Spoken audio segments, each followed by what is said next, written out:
A common definition of camping is pretty difficult to arrive at, even if it appears on the surface.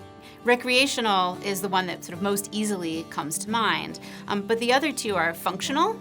So think unhoused folks camping in city parks, and political, so protest camping, think Occupy Wall Street. Recreational camping initially was very much an elite, kind of upper class, white activity.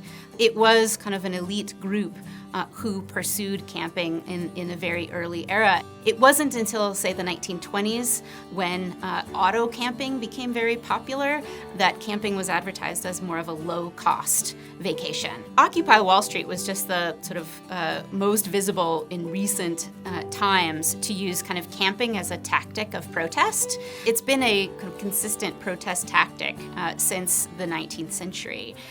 What we saw in Wall Street particularly was this very interesting reaction by lawmakers in Washington that saw what Occupy was doing as kind of a perversion of what was seen as the norm, recreational camping. What we saw in the Occupy movement was folks camping out to protest, to get their message across. And they often camped in places where unhoused people also would camp out of necessity.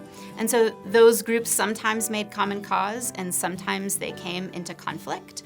But partly what we see in the response afterwards is that it became the public spaces for unhoused people, and the tolerance of their sleeping outside, I think, went down.